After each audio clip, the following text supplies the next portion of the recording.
primer lugar, la nanotecnología es una revolución científica, ya que por primera vez nos permite modificar la estructura de los materiales a escala atómica y así modificar sus propiedades.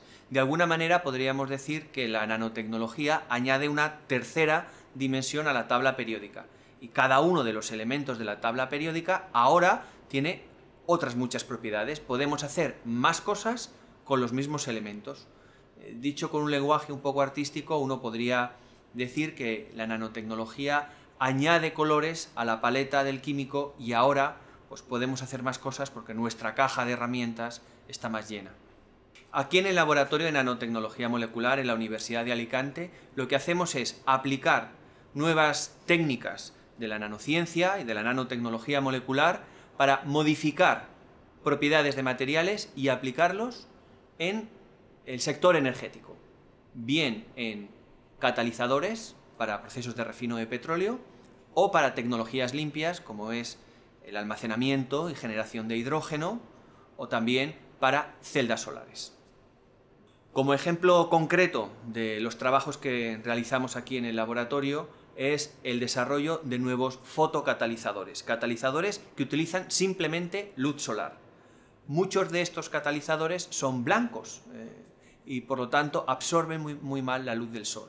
Lo que hemos hecho aplicando nanotecnología es modificarlos en su estructura para que absorban en todo el rango de la luz visible. De hecho, son negros. Y esto ha dado lugar a una patente que hemos solicitado aquí en la Universidad de Alicante y esperamos, pues, con algunas empresas que están interesadas, comercializarlo en los próximos años.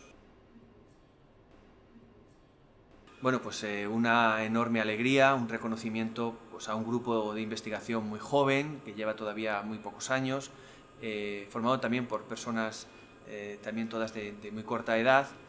Y bueno, pues es una alegría el reconocimiento que hacemos desde aquí. También creo que al reconocimiento de un grupo de investigación que está muy centrado en la aplicación, en la comercialización de la tecnología que aquí desarrollamos y un grupo que también está muy enfocado en la internacionalización. Bueno, una cosa que tengo claro es que la mitad del talento del mundo está en las mujeres. Yo creo claramente que el talento está igualmente distribuido entre altos y bajos, hombres y mujeres, asiáticos y europeos.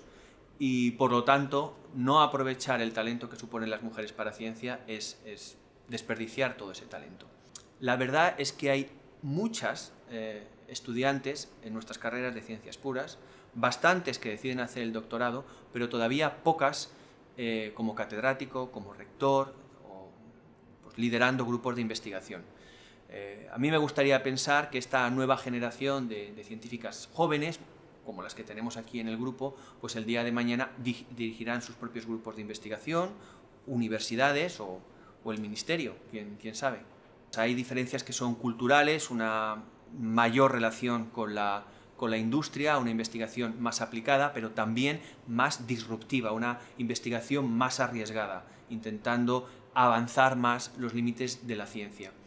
Y desde el punto de vista de política científica, una gran diferencia que hay en Estados Unidos es que se dedican muchos más fondos a investigación, en torno al 2-2,5% del Producto Interior Bruto, cuando en España hace años que estamos ligeramente por encima del 1.